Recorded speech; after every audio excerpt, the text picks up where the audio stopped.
Hello everyone and welcome back to TowerGate. It is TowerGate day number 1173, 1173, June the 26th, 2020, Friday. Thank you so much for tuning in. Okay, so let's go ahead and get to the news of the last 24 hours. I don't know how many of you saw just this little clip. I don't think it didn't get a lot of play, but it's pretty mind-boggling. It's just a little clip from yesterday when the Penguin, Jerry Nadler, is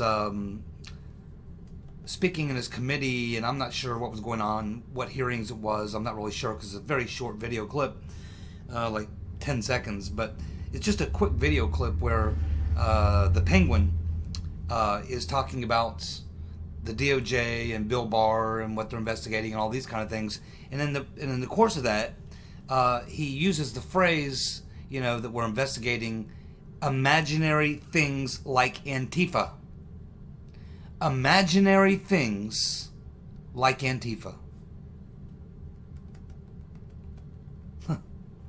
Now, needless to say, Jim Jordan just exploded at that, and he got up and gave a response, and that also is a very short clip, but about a minute long.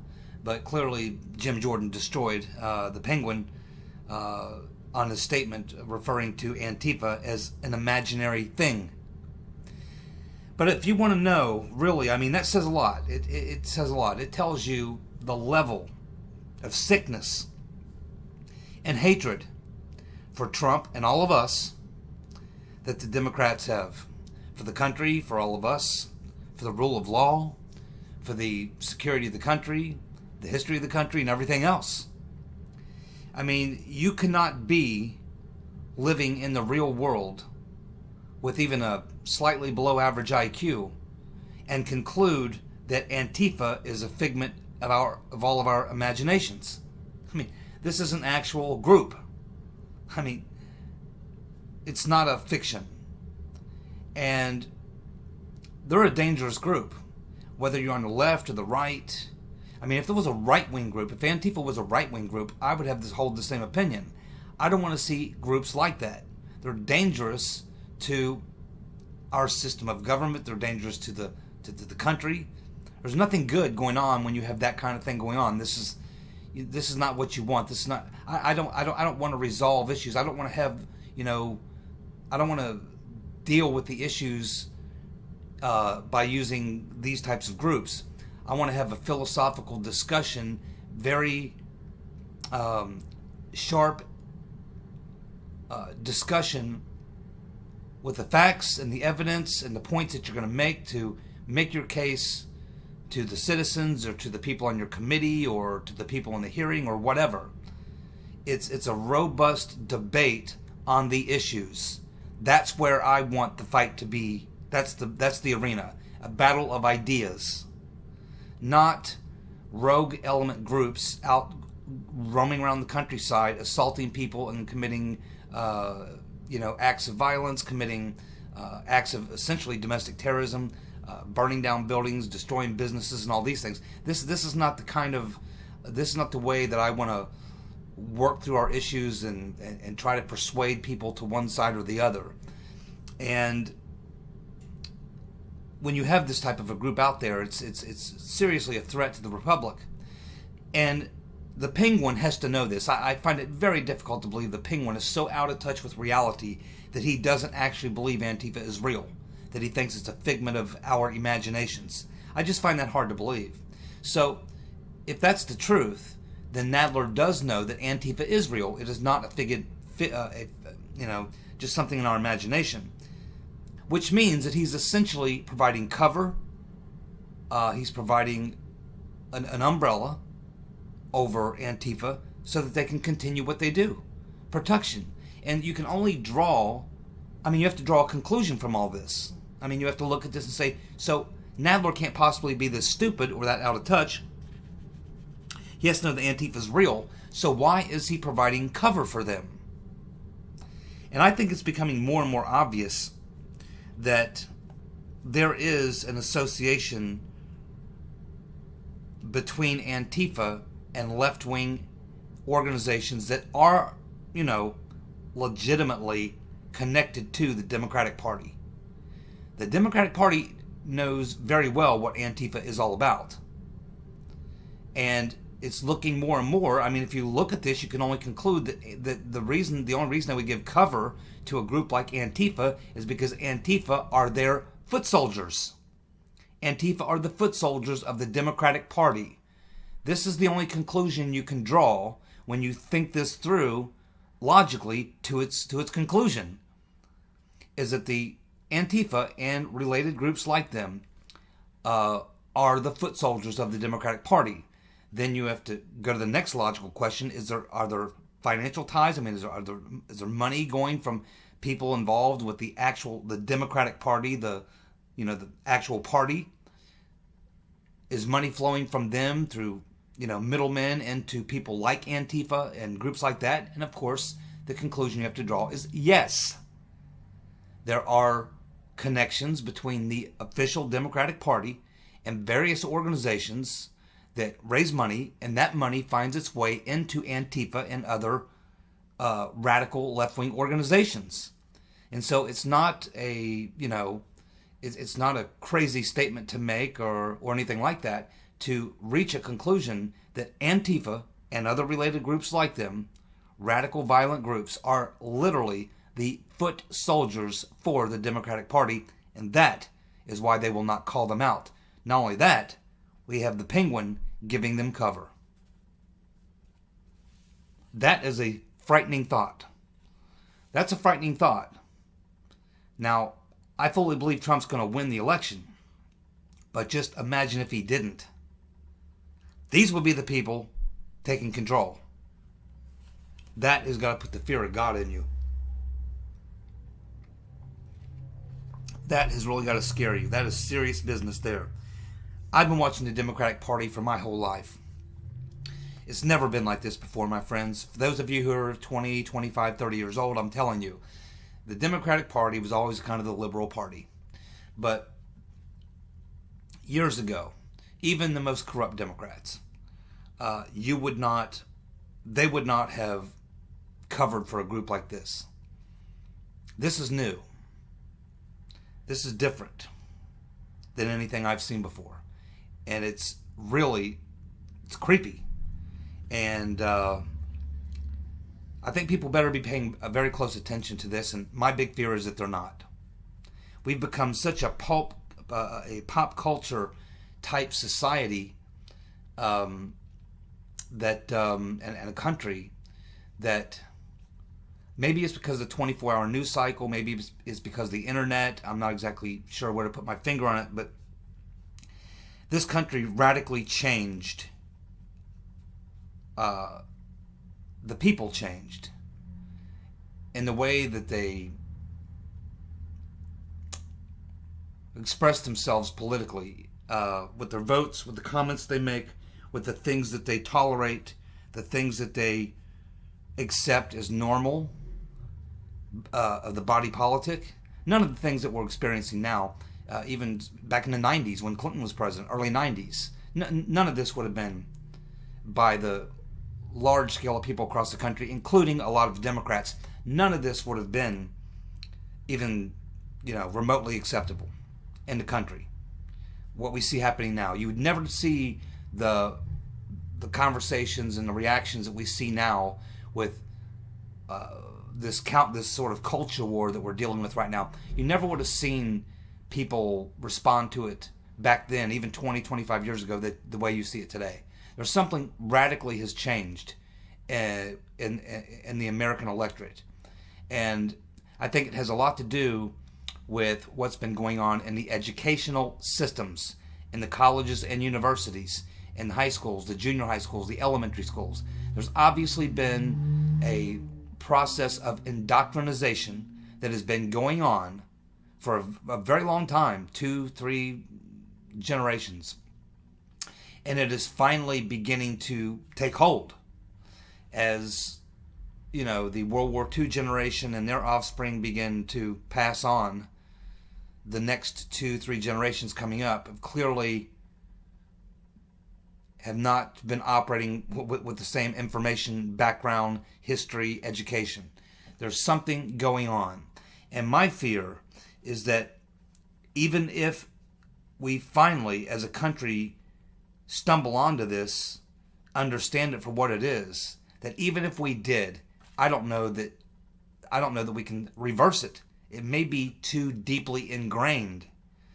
Every generation has to leave the next generation with what they know and what they have learned about the country and about how our country works. Once you hit that generation where the disconnect happens and it's no longer there, it's gone. It's like cutting the umbilical cord between what our country was meant to be and what it's going to be. There's something that's happened, and I don't know how you fix it. Now, for me and most people in my age group, maybe by the time this all blows up, I won't be around to have to deal with it. But for those of you who have children, grandchildren, this is something that should give you great concern. I don't have any children. But if I did, I would be seriously concerned about what kind of a country they're going to inherit when my generation leaves this earth. Because the generation that followed me seems to be lackadaisical about even caring. And the generations beyond that, the millennial generation and the generation following them, they appear to be completely clueless about the history of our country, the Constitution, and just in general, the world, communism, Marxism, fascism, capitalism, just all these general things that were always almost like inherited by previous generations, which is what allowed us to continue within America looking like the country that it had always been, that I grew up in. But I see a much different country in the future. When I look into the future, I don't see the country I grew up in. I don't even recognize, some days I feel like I don't even recognize this country from what it was when I was a kid. And I didn't grow up in the golden era of freedom and democracy either. I grew up in the 1960s, which was a pretty interesting time, to say the least. There was a lot of things similar to what's going on now going on in the 60s. I think even worse back then. It was a very volatile time in our history. But what the country stood for, what the flag stood for, what the anthem stood for, and we had certain things that always kind of, regardless of how badly out of whack things would get, we had certain common principles that would always hold the country together, like the fabric of the nation. And I think that is just about gone. So when that is gone, what will there be to hold it all together when we go through these types of situations, which we always will. We always have in our history, and we always will. There'll always be these periods in our country's history and in our future where there'll be periods of civil unrest and periods of change and things like that. But you've got to have some sort of a fabric, something that holds it all together. And I fear that is nearly gone. So that when we get here again, 10 to 20 years from now, the next round of civil unrest and things like that, there'll be nothing there that will actually hold the country together. And I don't know that the United States of America will still be here in 50 years from now. Maybe less. You could see this country could have a civil war and break up. Irreconcilable differences and nothing to hold it all together. That's what I see. It's not a pretty picture. But I don't come on here and do these videos to bullshit you every day. It's just what I think. God, I hope I'm wrong. The U.S. Marshals have been activated and have been told to immediately prepare to defend national monuments. Defacing a national monument is a federal crime. Watching all this is sickening. I am glad that they finally put the U.S. Marshals on the case. The U.S. Marshals are probably the most straight and narrow group of law enforcement people in the country. U.S. Marshals are usually straight shooters. You don't hear about a lot of corruption. You don't hear about a lot of crazy stuff going on with U.S. Marshals. They're pretty much by the book hardcore individuals in that organization, fairly elite, pretty much the elite of the police forces in the country. And they will come down on you. So I really do hope that they are able to put the kibosh on any more. I just don't want to see it anymore. I don't want to see any more statues taken down for whatever reason. And I believe that if the U.S. Marshals have been activated, that we have a very good chance of putting an end to this pretty quickly. So we'll be watching out for that and seeing what happens there. Because I know there's plans to attack more monuments, especially during the July 4th weekend. I'm hearing that there's going to be a massive amount of activity going on in that regard around the July 4th weekend to attack things that are patriotic or American or whatever, and that would include monuments and things like that. So we'll be watching very carefully, but my guess is U.S. Marshals, as well as there'll be a lot of forces deployed out there on this coming July 4th. There's going to be a lot of police, a lot of National Guard, U.S. Marshals, probably other federal agencies of the government, probably. I imagine if you're a federal agent, you're going to be working over the July 4th weekend. Let's just put it that way. And we'll have to wait and see what happens on July 4th weekend, but I'm expecting fireworks, if you know what I mean. Well, the Democrats are basically saying they will not gather for a convention in Milwaukee, and that they're telling the delegates to stay home because of the Kung flu. Yeah, this is a precursor to their ultimate goal. It's one of two things, or both. It's a precursor to their ultimate goal, which is when it comes time for debates, for them to say, I'm sorry, we can't have debates because of the Chinese virus. So we're going to have like a remote situation where Biden's at his home and Trump's in the White House or wherever, and there'll be a moderator or two, and it'll all be done like through teleconferencing or something. That's what I think that this is leading up to. The Republicans are planning on having their convention pretty much as normal. But when you see what the Democrats are doing, it tells you that they're going to try to play the coronavirus all the way to the hilt. And that means using it to keep Biden from having to stand on a stage one-on-one with Trump. I think they're going to try to avoid that at all cost. Or something else that could be happening here is that the Democrats know if they decide to pull Biden at the convention and put in the Rotten Reverend, for example, that will cause total mayhem at the convention. So by not having a physical convention, they eliminate all of that possibility. So now, if you don't have an actual convention, you could easily have a decision made by the DNC heads that for some reason Joe Biden is not able to continue, and they have to find someone to nominate to take his spot, and it will not be Bernie, and so it could very likely be the Rotten Reverend Clinton. And if they don't have a physical convention, then there's no place for the Bernie supporters.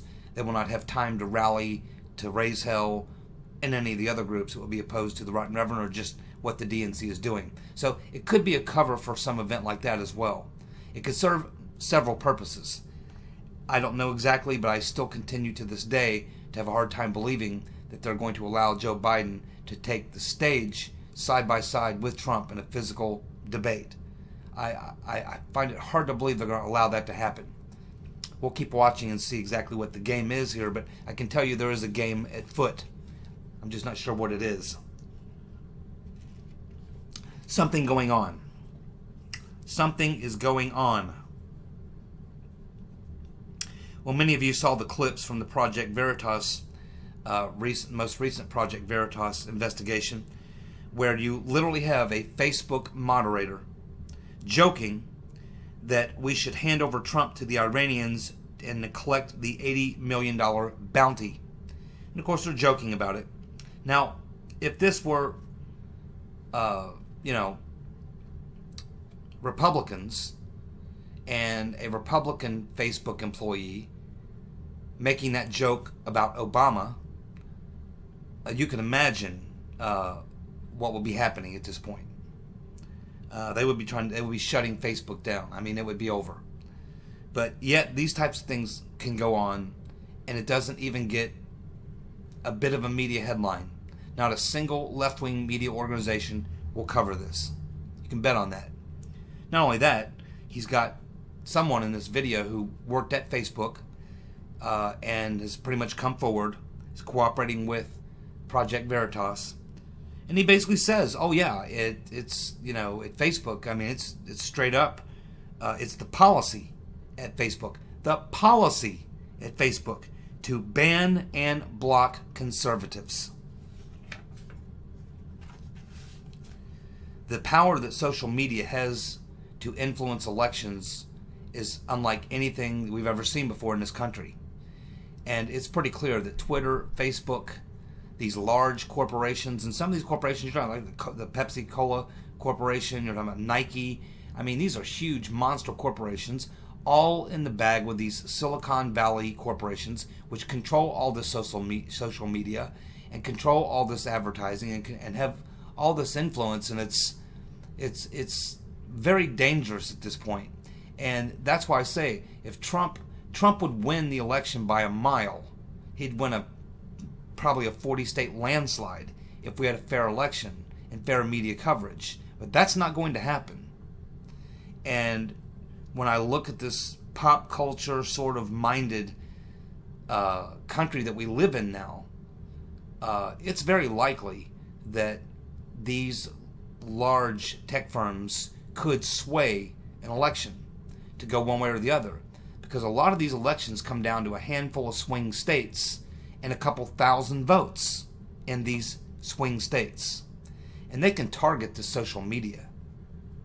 They can target it to specific voting districts, and if they wanted to, they could launch a plot a month before the election, just targeting these specific areas where they know the elections are going to be decided in these few voting districts within a few states, and they could flip the election.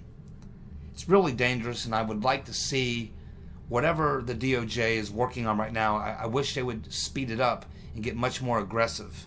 I'm really disappointed in the FEC and the FCC for not, really getting aggressive about this. But it just seems like everybody's in coast mode, and these events are happening very quickly. And I again fear that we will underestimate the power of social media to organize a plot to target this election and swing it the other way.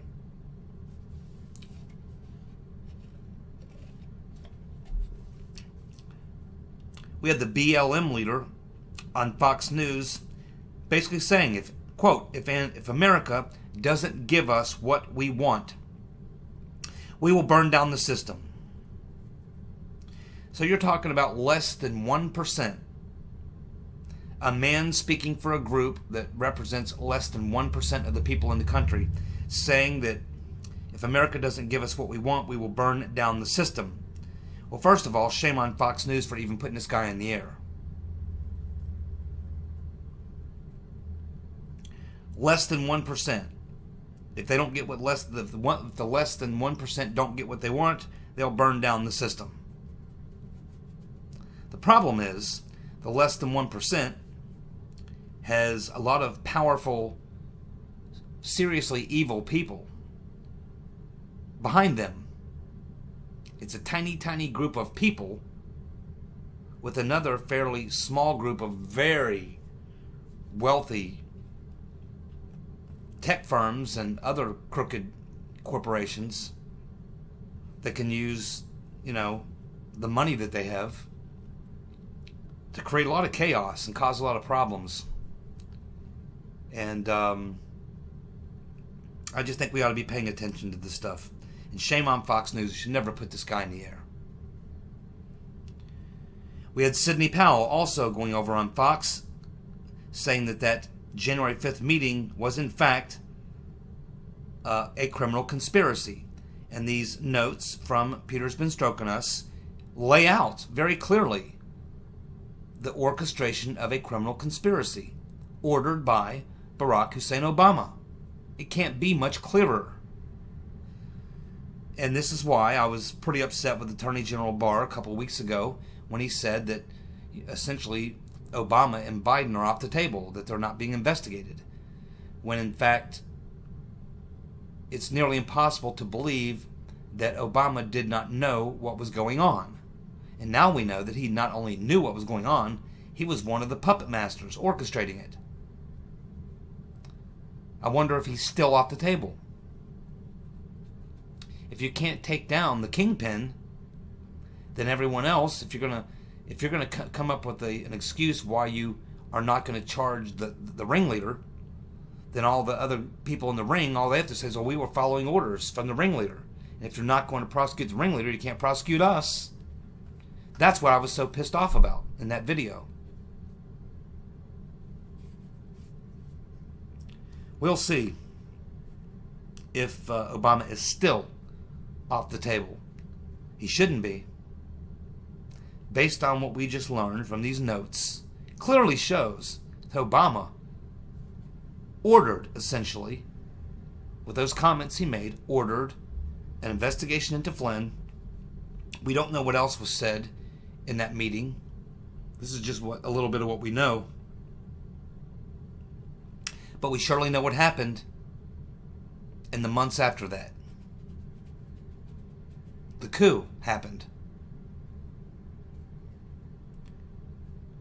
And any normal prosecutor, if Obama wasn't the president, or now the former president, but wasn't a president at the time, if justice is blind and we have equal justice under the law and it doesn't matter that he was the president, if this was a corporation and you're investigating industrial espionage and the CEO of the company had given a direct order to do something like this,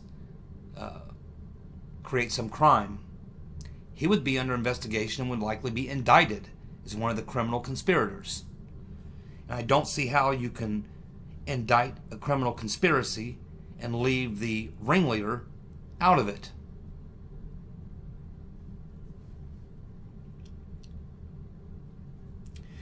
Well, I guess it's some good news. We have Antifa and Black Lives Matter are now leaving CHOP. They're leaving the autonomous zone up there in Seattle. Apparently, their 3 weeks is enough. They're tired of it. They're leaving. But of course, as we heard from their co-leader up there, they are simply going to eye another location and do it again, someplace else in Seattle. We'll see if they're able to pull it off a second time. Something tells me they probably won't. I think they'll try, but maybe there's another mayor as bad as Jenny Durkin somewhere else in Seattle. I wouldn't doubt it. Very interesting interview with Attorney General Barr. I believe it was on Ted Cruz's podcast that he does, and there's another guy there that acts as kind of a moderator. And Barr said some very interesting things in that interview about why he decided to come back and be the U.S. Attorney, the Attorney General. I don't have time to go through his whole explanation. You might want to watch that for yourself.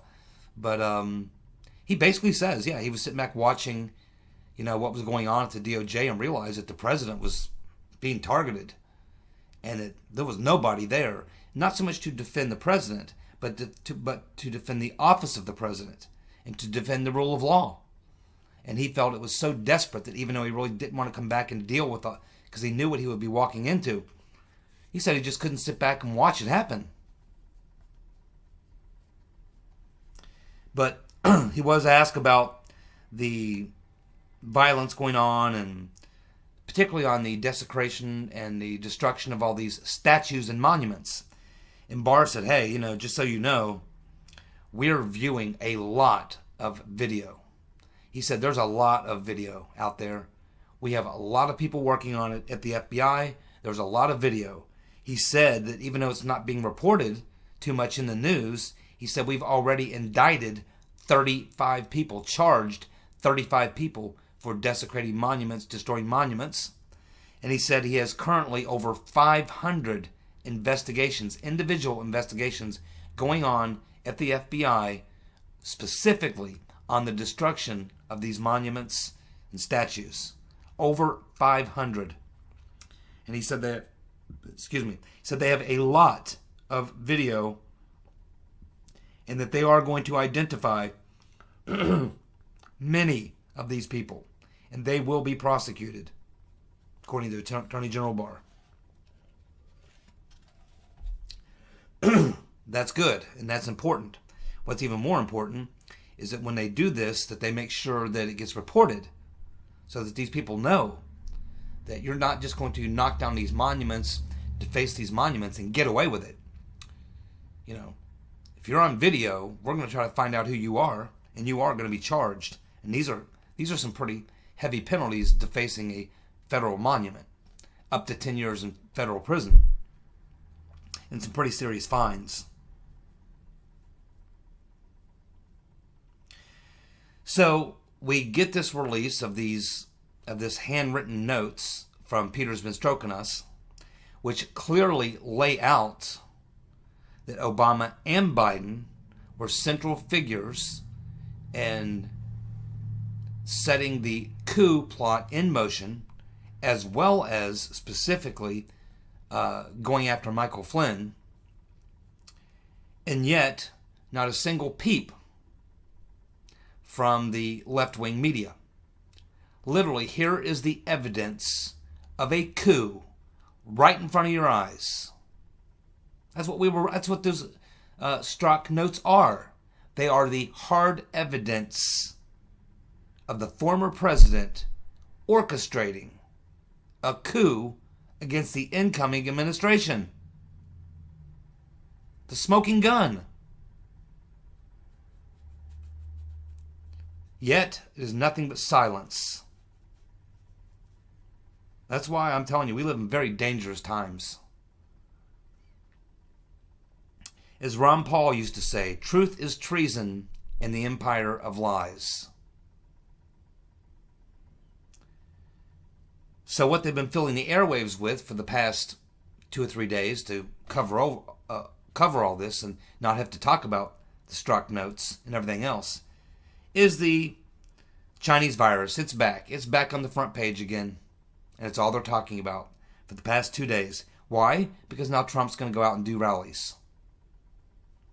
And they don't want to talk about the smoking gun evidence of Obama and Biden being ringleaders in the coup.